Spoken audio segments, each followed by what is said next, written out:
Ne connaissez jamais les saisons.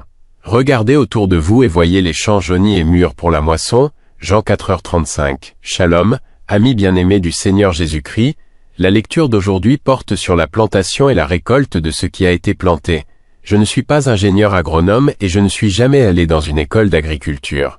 Mais je peux vraiment profiter des plantes, même si dans la maison modèle BTN, Abnormal Building, dans laquelle nous vivons, il reste très peu de terrain que j'ai planté de verdure pour qu'il y ait de la fraîcheur en synergie avec l'environnement. J'ai appris à interagir avec les plantes en priant pour elles. Je crois que ma bonté avec elles récoltera aussi la bonté des plantes pour moi. Ce que je sais, c'est que les plantes ont immédiatement pris racine lorsqu'elles ont été plantées dans le sol, par l'amour fidèle de Dieu à travers mes mains et mes prières pour elles. Elles ont continué à vivre d'année en année, et je les ai régulièrement arrosées, fécondées, cueillies. Les feuilles jaunissantes pour qu'elles ne deviennent pas toxiques. J'invite Monsieur Christian Suarto d'Internet Solutions Un Sol à accompagner les éloges de la belle famille de l'époque Kessia, Actora Cassie en élevant les éloges. Je ressens ton amour fidèle, plus haut que le ciel bleu. Ta bonté que tu as déclarée, plus profond que l'océan. Vos bénédictions j'ai reçues, pourraient me fasciner, ce à quoi je n'avais jamais pensé. C'est ce que tu m'as fourni. Qui suis-je Dieu? Soyez la prunelle de vos yeux, avec quoi dois-je récompenser Dieu, en plus de te louer et de t'adorer.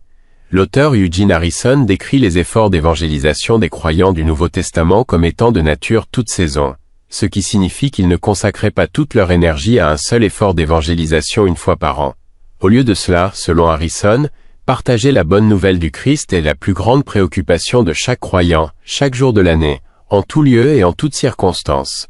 Dans Actes 5 versets 42 et 8 verset 4, la portée de leur témoignage est claire. Ils ont témoigné du Christ et de l'Évangile dans la maison de Dieu, dans leur maison et sur la place du marché en utilisant les méthodes données par le Saint-Esprit pour prêcher, enseigner et enseigner.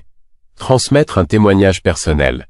Jésus a enseigné que la saison de la moisson spirituelle est toujours nouvelle aujourd'hui. Jean 4h35.